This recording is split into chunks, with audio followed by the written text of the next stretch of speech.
قلنا اهبطوا منها جميعا فإما يأتينكم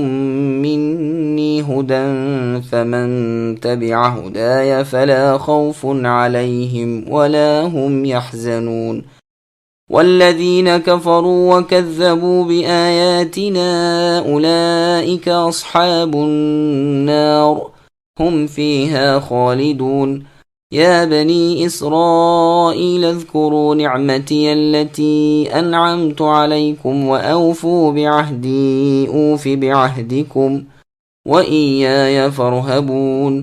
وآمنوا بما أنزلت مصدقا لما معكم ولا تكونوا أول كافر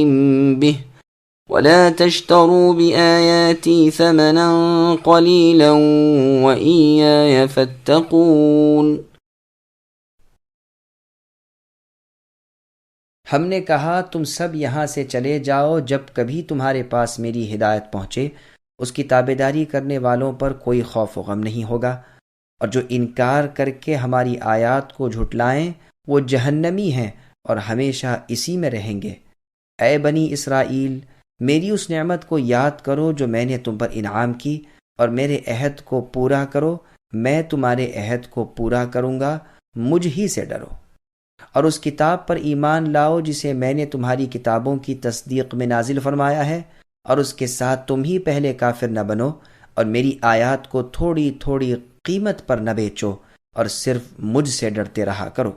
سامعین، اب ان آیتوں کی تفسیر سماعت کیجیے۔ انبیاء کی پیروی سے ہی جنت ملے گی۔ جنت سے نکالتے ہوئے جو ہدایت آدم علیہ السلام اور حوا اور ابلیس کو دی گئی، اس کا بیان یہاں ہو رہا ہے کہ کتابیں، انبیاء اور رسول بھیجے جائیں گے، معجزات ظاہر کیے جائیں گے، دلائل بیان فرمائے جائیں گے، راہ حق واضح کر دی جائے گی۔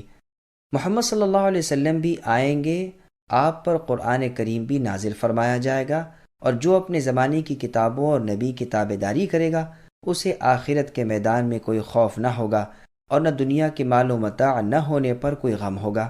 سورہ طٰہٰ میں بھی یہی فرمایا گیا ہے کہ میری ہدایت کی پیروی کرنے والے نہ گمراہ ہوں گے، نہ بدبخت و بے نصیب،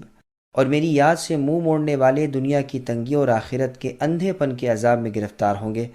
یہاں بھی فرمایا کہ انکار اور تکذیب کرنے والے ہمیشہ جہنم میں رہیں گے۔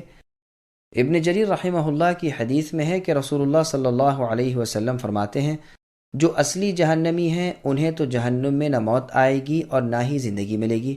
ہاں جن موحد متبع سنت لوگوں کو ان کی بعض خطاؤں اور گناہوں پر جہنم میں ڈالا جائے گا، یہ جل کر کوئلہ ہو کر مر جائیں گے اور پھر شفاعت سے نکال لیے جائیں گے۔ صحیح مسلم میں بھی یہ حدیث ہے۔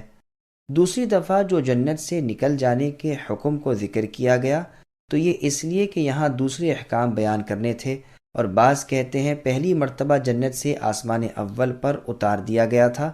دوبارہ آسمان اول سے زمین کی طرف اتارا گیا، لیکن صحیح قول پہلا ہی ہے، واللہ عالم۔ بنی اسرائیل سے خطاب کے کافر نہ بنو۔ ان آیات میں بنی اسرائیل کو اسلام قبول کرنے اور رسول اللہ صلی اللہ علیہ وسلم کی تابعداری کرنے کا حکم ہو رہا ہے، اور کس لطیف پیرائے میں انہیں سمجھایا جاتا ہے کہ تم ایک پیغمبر کی اولاد میں سے ہو اور تمہارے ہاتھوں میں کتاب اللہ موجود ہے، یعنی تورات، انجیل وغیرہ، اور قرآن اس کی تصدیق کر رہا ہے، پھر تمہیں نہ چاہیے کہ سب سے پہلے انکار تم ہی سے شروع ہو۔ اسرائیل نام تھا یعقوب علیہ السلام کا، تو گویا ان سے کہا جاتا ہے کہ تم میرے صالح اور فرمانبردار بندے کی اولاد ہو، تمہیں چاہیے کہ اپنے جد امجد کی طرح حق کی تابعداری میں لگ جاؤ۔ جیسے کہا جاتا ہے کہ تم سخی کے لڑکے ہو، سخاوت میں آگے بڑھو، تم پہلوان کی اولاد ہو، داد شجاعت دو، تم عالم کے بچے ہو، علم میں کمال پیدا کرو۔ دوسری جگہ اس طرز کلام کو اسی طرح ادا کیا گیا ہے، ذریۃ من حملنا مع نوح انہ کان عبدا شکورا، یعنی ہمارے شکر گزار بندے نوح علیہ السلام کے ساتھ جنہیں ہم نے ایک عالمگیر طوفان سے بچایا تھا، یہ ان کی اولاد ہے۔ مسند طیالسی کی حدیث میں ہے کہ یہودیوں کی ایک جماعت سے رسول اللہ نے دریافت کیا کہ تم نہیں جانتے کہ اسرائیل نام تھا یعقوب علیہ السلام کا؟ وہ سب قسم کھا کر کہتے ہیں کہ واللہ یہ سچ ہے۔ تو رسول اللہ نے کہا، اے اللہ، آپ گواہ رہیے۔ اسرائیل کے لفظی معنی عبداللہ کے ہیں، یعنی اللہ کا بندہ۔ ان نعمتوں کو یاد دلایا جا رہا ہے جو قدرت کاملہ کی بڑی بڑی نشانیاں تھیں، مثلاً پتھر میں سے نہروں کا جاری کرنا، منہ و سلوہ اتارنا، فرعونیوں سے آزاد کرنا، انہی میں سے انبیاء اور رسولوں کو مبعوث کرنا، ان میں سلطنت اور بادشاہی عطا فرمانا وغیرہ۔ میرے وعدوں کو پورا کرو، یعنی جو عہد میں نے تم سے لیا تھا کہ جب محمد صلی اللہ علیہ وسلم آئیں اور آپ پر میری کتاب قرآن کریم اترے تو تم اس پر اور نبی صلی اللہ علیہ وسلم کی ذات پر ایمان لانا۔ وہ تمہارے بوجھ ہلکے کریں گے اور تمہاری زنجیریں توڑ دیں گے اور تمہارے طوق اتار دیں گے، اور میرا وعدہ بھی پورا ہو جائے گا کہ میں اس دین کے سخت احکام کے بدلے میں تمہیں اس آخر الزماں پیغمبر محمد صلی اللہ علیہ وسلم کے ذریعے تمہیں ایک آسان دین دے دوں گا۔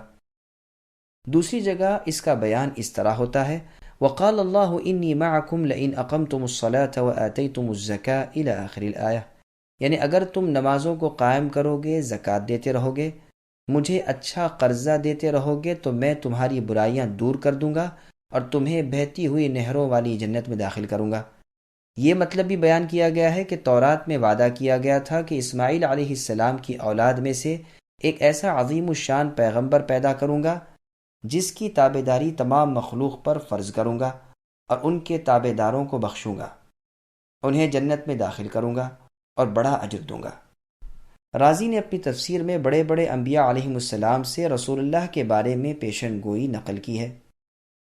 یہ بھی مروی ہے کہ بندوں کا عہد اسلام کو ماننا اور اس پر عمل کرنا تھا، اللہ تعالیٰ کا اپنے عہد کو پورا کرنا، ان سے خوش ہونا اور جنت عطا فرمانا ہے۔ اور مجھ سے ڈرو کہ ایسا نہ ہو جو عذاب تم سے پہلے لوگوں پر نازل ہوئے کہیں تم پر بھی نہ آ جائے۔ اس لطیف پیرائے کو بھی ملاحظہ فرمائیے کہ ترغیب کے بیان کے ساتھ ہی کس طرح ترہیب کے بیان کو ملا دیا۔ ترغیب و ترہیب یعنی خواہش دلانا اور ڈرانا دونوں کو جمع کر کے اتباع حق اور نبوت محمد صلی اللہ علیہ وسلم کی دعوت دی گئی، قرآن کریم کے ساتھ نصیحت حاصل کرنے، اس کے بتائے ہوئے احکام کو ماننے اور اس کے منع کردہ کاموں سے رک جانے کی ہدایت کی گئی۔ اسی لیے اس کے بعد ہی فرمایا کہ تم اے اہل کتاب اس قرآن پر ایمان لاؤ جو تمہاری اپنی کتاب کی بھی تصدیق اور تائید کرتا ہے، جسے لے کر وہ نبی آئے ہیں جو امی ہیں، جو عربی ہیں، جو بشیر ہیں، جو نذیر ہیں، سراج منیر ہیں، جن کا اسم مبارک محمد صلی اللہ علیہ وسلم ہے، جو تورات و انجیل کی تصدیق کرنے والے اور حق کو پھیلانے والے ہیں۔ چونکہ تورات و انجیل میں بھی آپ کا ذکر تھا تو آپ کا تشریف لانا تورات کی سچائی کی دلیل تھی، اس لیے کہا گیا کہ وہ تمہارے ہاتھوں کی چیزوں کی تصدیق کرتے ہیں، باوجود یہ کہ تمہیں علم ہے، پھر تم ہی اس کے پہلے منکر نہ بنو۔ بعض کہتے ہیں بھی کی ضمیر کا مرجع قرآن ہے اور پہلے آ بھی چکا ہے۔ بما انزلت، اور دونوں قول در حقیقت سچے اور ایک ہی ہیں۔ قرآن کو ماننا رسول کو ماننا ہے اور رسول کی تصدیق قرآن کی تصدیق ہے۔ پہلے کافر کا مطلب بنی اسرائیل کے پہلے کافر ہیں، کیونکہ کفار قریش بھی انکار اور کفر کر چکے تھے، تو اب بنی اسرائیل کا انکار اہل کتاب میں سے پہلی جماعت کا انکار تھا، اس لیے انہیں اول کافر کہا گیا۔ ان کے پاس وہ علم تھا جو دوسروں کے پاس نہ تھا۔ میری آیات کے بدلے تھوڑا مول نہ لو، یعنی دنیا کے بدلے جو قلیل اور فانی ہے، میری آیات پر ایمان لانا اور میرے رسول کی تصدیق کرنا نہ چھوڑو۔ اگرچہ ساری کی ساری دنیا بھی مل جائے پھر بھی وہ آخرت کے مقابلے میں تھوڑی اور بہت تھوڑی ہے، اور یہ خود ان کی کتابوں میں بھی موجود ہے۔ دینی تعلیم پر اجرت لینا کیسا ہے؟ سنن نبی داؤد میں ہے کہ رسول اللہ صلی اللہ علیہ وسلم فرماتے ہیں، جو شخص اس علم کو جس سے اللہ کی رضامندی حاصل ہوتی ہے اس لیے سیکھے کہ اس سے دنیا کمائے، وہ قیامت کے روز جنت کی خوشبو تک نہ پائے گا۔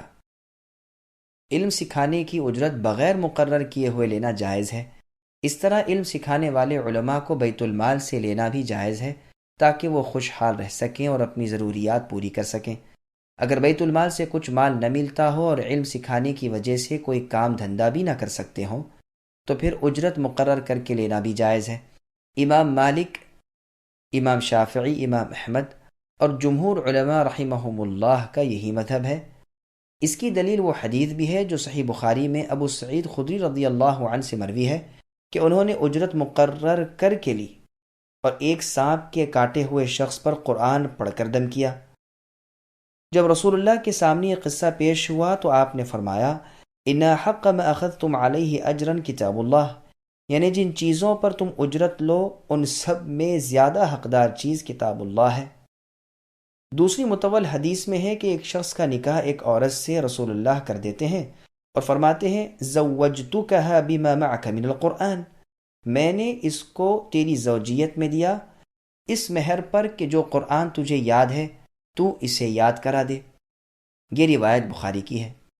ابو داؤد کی ایک حدیث میں ہے کہ ایک شخص نے اہل صفہ میں سے کسی کو کچھ قرآن سکھایا،